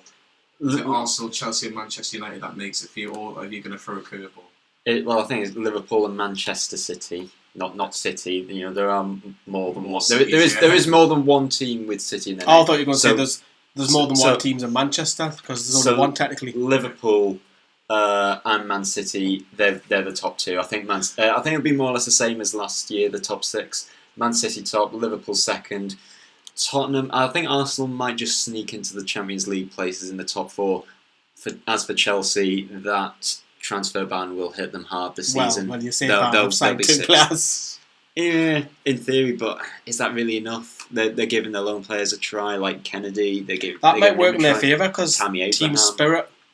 Maybe, but are they capable? Is it just the one transfer window? Are those lone players January capable? So also they can't even go in January. You got to ask the question: are those lone players capable of the top 6? And I think the players that they already have in their squad, since last season, losing Hazard, yeah, but they can get into that top 6. But Champions League is pushing it. How are you're going to convince me to change my mind? Yeah. If it gets difficult though for Lampard, he's not got that experience in the Premier League. That is going to be a huge thing, and I just think they may go on a little run where they lose a couple. Yeah. And the margins are that fine at the top, and we've said about Liverpool and Man City. I think they could be the ones who risk dropping and falling away this season, and obviously coming back. Then, can you imagine as well Abramovich having 100% patience with a Lampard as well? I know they're good friends and this, that, and the other, but he likes to chop and change stuff. Oh well, Henry VIII did that as well, especially with Catherine's. Paul, I'm going to put on the spot. Is there anybody that can break into the top 6? I've said Leicester and Everton, possibly Wolves, but I think if they stay long in the Europa League, I think that might be quite difficult for them. Anyone in particular? See, you say Everton every single year, don't you? You think, oh, this might be the one, and they're literally flatter to deceive. So I can't imagine they'll do anything this time around. Leicester, they could be the ones. I still think Wolves. I know they've got the European adventure and stuff like that, but it could push them on. They could be the ones to break into that top 6. Manchester United, I see an iceberg to the head. So I think you look at Solskjaer, and I think you're looking at Di Matteo 2.0. So they come in, the caretaker manager, they're pulling up trees, they're doing great, they get the job full time, and then bang, you've got players in there, massive egos and stuff like that, and I don't think he's capable of being able to gel everything together. And let's just talk about the bottom 3 then. So my predictions: Sheffield United, Norwich, and Brighton and Hove Albion will be the 3 teams that will go down in my predictions. Paul, Sheffield United team close to your heart. Do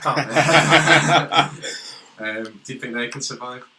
I'd get kneecapped if I'd agreed to that on the way home.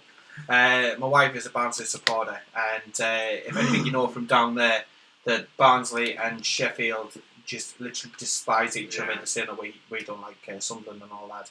I think Sheffield United will go down, most definitely.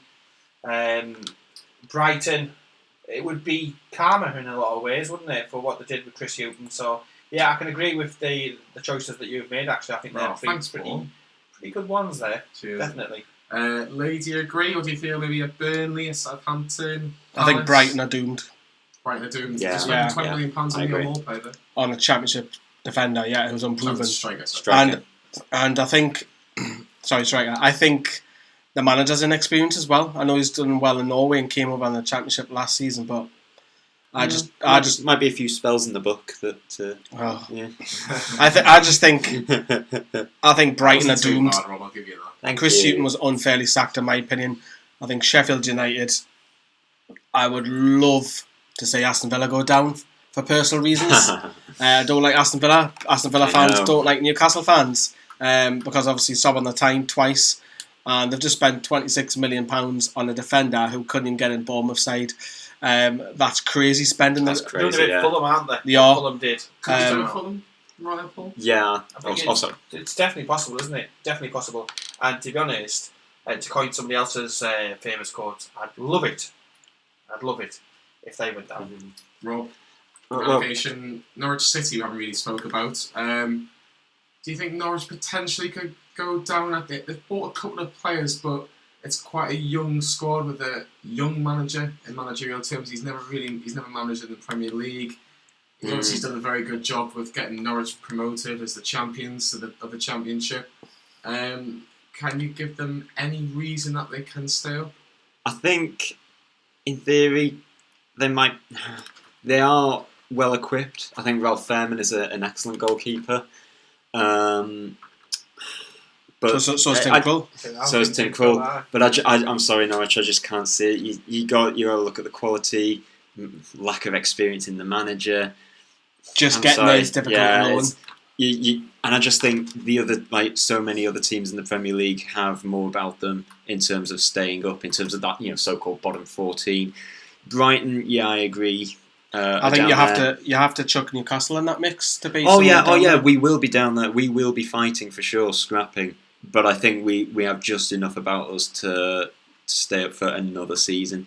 I think Crystal Palace. I think if they lose Zaha, they are in big trouble for sure. Aston Villa, you take away the price tags that they've spent, and you just look at the players, and you just think you got to ask yourself, are they quality enough to keep you in the Premier League? Big questions. All that can be said. It's going to be a fantastic Premier League season. Last couple of questions, Mo. The big question, obviously, is the black and white show. Where Newcastle going to finish this season? I'm going to put it on the spot, Paul. Where Newcastle finishing? Oh, straight away. 12.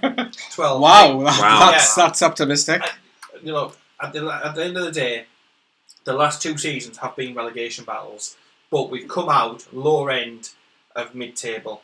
We've improved the attacking options. We've kept the same defence. So, I know the league moves forward, so that's why I'm sort of thinking we'll be in that sort of band again. 11, 12, 13. Lee? I won't go as high as that because I'm not a fan of Steve Bruce, but I'll go 15th. Oh, that. Thank you very much. Rob? 15th. That's what I've been saying all week, really. I think since the new signings came in, I think we've become well equipped to stay up. I think we'll finish 14th. I think Steve Bruce will just do enough for Newcastle to not be in the Championship next season. Well, this is the last minute of the show. My thanks to Paul Rutter, my thanks to Lee Law, and my thanks to Rob Spiro. The Premier League is back next week. The first game is Liverpool versus Norwich on Friday night. Paul, quick prediction for that one. First game of the season. 5-0 Liverpool. Straight I think a lot of bets. I think that might have a lot of bets on that. I think Liverpool 5, Norwich 0. We've all kind of predicted Liverpool are going to be the champions and Norwich are going to relegate, so that probably will happen. But we've all decided that Newcastle will either draw or lose to Arsenal the next weekend. You'll find out next weekend on the show with the reaction. Lee will be here, Rob will be here, Paul might be here, I won't be here, but it'll be a good show nevertheless. We'll see you next week here on the Black and White Show. Thanks very much for listening. Bye for now. The